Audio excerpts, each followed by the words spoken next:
Dr. Srinivas, we heartily welcome you on Waves of Radio Belarus. It's great to talk to you and to discuss the current state of affairs in our world. We would like to discuss the BRICS role and the bloc's position as the hegemonic world is transforming, and many experts believe that the role of international organizations will be increasing. How do you see the BRICS perspectives in this regard, as the member countries account for almost a quarter of global GDP? Thank you so much. It's actually a very good question. So the mute answer to your question is depends on how actually China pursues BRICS progress in emerging international relations. Because the objective of BRICS, when it was formed in 2009 in a formal way with the influence of Russian President Vladimir Putin, was to actually reform global economic organization and also institutional organization that are there in present nation relations, and also to put forward a global south voice in international relations, and also to encourage more south-south cooperation in international relations, besides to surface global south wise in global fora. So these were the like a few important objectives for the BRICS to form in 2009, though it was actually coined by Jim O'Neill in 2001. That was the objective. But then since recent past, what's happening is that uh, like some of the countries' individual objectives and foreign policies, making some countries to feel discomfort and making them to think twice to put forward their collective voice in the BRICS fora. Because, for example, if you take China, it actually having some 18 trillion economic country. In fact, in PPT format, it is the largest global economy, though US has 23 trillion economy. But then within the group, what is happening that sometimes I think the Chinese aggressive push for a few policies like reform of BRICS, rather than thinking about reforming UNSC, IMF, World Bank. What China is trying to do that they're trying to pushing for reforming BRICS by inclusion of several other countries like maybe Indonesia, maybe Argentina, maybe Pakistan, Ethiopia and Turkey. So these are the countries have a different or abnormal relations with other countries which are part of BRICS. For example, India, right? So we have not normal relations with Pakistan, but China is pushing for the inclusion of Pakistan sometimes, which Pakistan media also clearly mentioned recently that one country actually objecting their membership in the BRICS. Their media recently said that. Likewise, some of the countries, if they be part of BRICS group, India and some other countries may be feeling that as China is the largest global economy and also the biggest economy in the BRICS group, India is feeling that the supremacy of China may expand, and the other countries, those who are actually joining now, may tilt towards more China policy. So that may destabilize the existence of BRICS, right? So that is actually some few things causing discomfort for India also.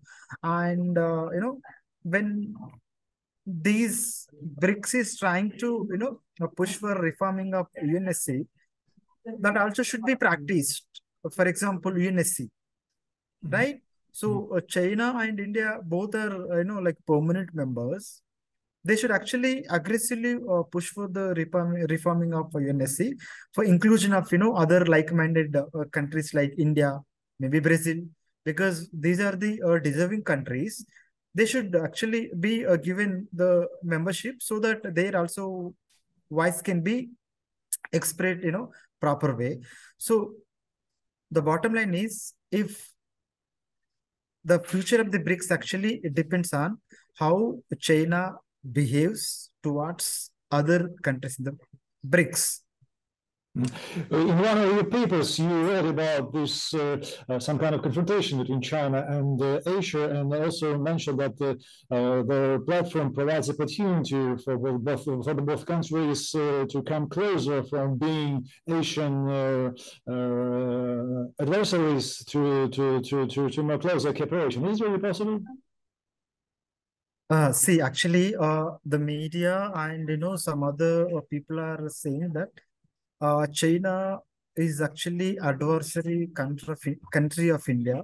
But then if you closely go deeper and deeper of India-China relations, they are actually largest trading partners in present international relations after US. Every year, actually, some more than $100 billion trade taking place between India and China.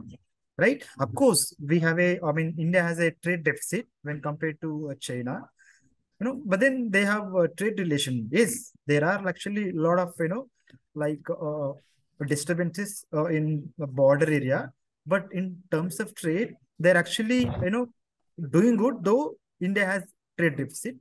And then also you see AIB, Asian Infrastructure Bank, which was actually founded by China, and India is the largest contributing country in AIB after China, right? So India's cooperation and with China is basically issue based.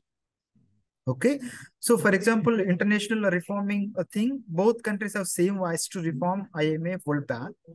Okay, and India is second largest contributing country of AIB, and India is one of the largest trading partner of China, right? So yes, we do understand that India and China have a discomfort relations on some specific issues, maybe border issues due to trespassing of Chinese military in India's Arunachal Pradesh, maybe some parts of Sikkim. But then in other areas like trade and economy sector, I think there is a possibility of strengthening more relations between India and China, and we also try to say that both these countries may not have good security and strategic relations, but then these days BRICS is actually doing good. They're emphasizing more strategic and security affairs in BRICS discussion and BRICS forum. So all these discussions and talks that takes place in a BRICS group basically happens after the consultation between the BRICS group countries, right? That means there is some consensus that are happening between India and China, and also India's national security advisor and China's security like advisor to Xi Jinping and other like other members of the BRICS. They do frequently meet on a common security threat that happens in globe, maybe terrorism, maybe cross border, maybe drug trafficking, right? They're actually cooperating. So the point is that there is actually some scope for India and China to grow together and cooperate together, maybe security area, maybe terrorism area, maybe trade, right? Maybe economic area.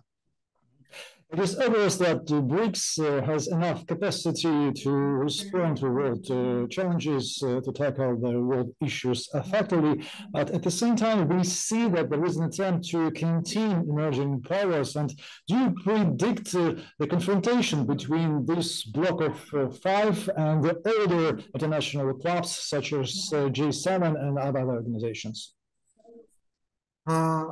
there is a possibility, but I still underscore the importance of diplomacy that could play a significant role for these countries to sort out that issue, if at all that takes place. Actually, the rift is getting implanted by the some of the Western countries, and that is happening now. For example, like when the relations between India, China, or maybe BRICS countries growing together, the Western countries is trying to offer some algorithm for India to move towards Western countries. For example, Quad, right? It is like quadrilateral, like dialogue between India, Japan, Australia, and US. So they're trying to project that Western countries are pro to India. Of course, they are pro. India also believe that the West is also the strategic, partner of India, right? So the West is trying to somewhere bring some gulf between the BRICS countries so that the BRICS future can be curtailed. Maybe in the form of giving more importance to Quad, and also they are trying to offer some dialogue partnership in G7 that was actually happening in a recent G7 meeting. So they're trying to undermine the importance of BRICS by giving importance to or maybe India, sometimes like Brazil also, when Bolsonaro became president of Brazil, that time also the US actually trying to shift their foreign policy pro to Bolsonaro, right? So these are some of the tools they're actually trying to bring gulf between the BRICS countries, but then maybe India or Brazil not that fool to undermine the importance of Russia or maybe China, and to put them aside and completely shift towards Western countries. They know that China, Russia, or Brazil are always the good friends of India, apart from the Western countries. So I feel that there may be a possibility of a gulf or rift or acrimonious incident between the BRICS countries, but these countries are shrewd enough to put those rift aside and strive hard to grow together and put forward the global Southwest international relations. BRICS is promoting new engagement strategies such as BRICS Plus platform that is dedicated to improve global standards for trade investment with a focus on developing countries. Is it some kind of integration? Could it be effective in your opinion? Yeah, it's actually a very difficult question, though I'll try to put forward my answer. See, actually, the expansion of BRICS started in German summit in 2017. Okay, so actually, many global South countries, they actually would like to be a part of the BRICS group, basically to get benefits of the China, right? Which is the largest economic power of BRICS country, and with this, some countries may not okay with that expansion of BRICS. Some countries are not okay. Maybe India, like I said in the first answer to your question, if at all these Argentina or maybe Ethiopia, maybe India, or maybe Turkey or maybe Pakistan, these are actually developing countries, and their economic strength is also not that par with China or maybe Brazil. For example, India's GDP is 3.2 trillion, and Brazil's is 1.6 trillion, and Russia's is 1.8 trillion. But if you compare this trillions with Argentina, they're under billions, like 400 billion. Indonesia also under billions only. Turkey's economic strength is also under billions. But then what their intention to be a part of BRICS, basically to get benefits from China, which India, maybe Brazil may not okay with that, right? So unless or until there is a consensus between the BRICS countries for the expansion of BRICS, I don't think the BRICS group will try to expand that one. Of course, Russia also is pro to make this BRICS as BRICS plus, but then there are a lot of ifs and buts, and it is actually of course it is strategy to expand, but then we never know like how this expansion takes place, whether it is a plan of making this BRICS as a biggest geopolitical entity to counter Western hegemony, or only for the economic coordination or trade cooperation between these BRICS countries. But then the BRICS country under their leadership in New Development Bank, so far they only funded for 7 projects, and those 7 projects also based on sustainable development and green technology, which was not something else, right? So currently or beginning or initial phase, they're only focusing on sustainable development and the developing countries. So the future expansion based on several factors, sir. As the countries of alliance are switching to national currencies in transaction, how do you see the perspective of creation of single currency for BRICS nations, for example, like euro? Again, I come to the basics, sir. Like I said, China is trying to push forward their currency. Obviously, India also would like to represent their economic voice in the BRICS thing. So likewise, Russia also does the same thing. So the common thing that can be probably all these countries should respect each country's, currency. So the trade, whatever that takes place between big countries, should be the currency should be transferred in the national countries, so that there won't be any detrimental to their domestic currency. That's how the things, maybe trade things takes place properly, because we had already seen previously there should be one single universal currency that could be the trading currency. That was the plan that made by previously, but then that was not successful, right? So rather than having single currency dominancy, be it dollar or renminbi or Russia's or rupees, there should be facility, I mean, possibility of transferring one country's currency into another currency with gold rate, so that there will be a fruitful a transaction between two countries, and trade can take place productive way. That's how there will not be any trade disputes, and also economic protectionism or trade protectionism. So thank you very much, Dr. Srinivas. It was really a pleasure to talk to you and to hear your opinion. Thank you. Same here, sir. Same here. I'm happy to be part of this one. I hope I'll continue to collaborate with you again and again on emerging global issues, and we'll talk more on this BRICS and other areas that are happening in present national relations. With great pleasure. Thank you.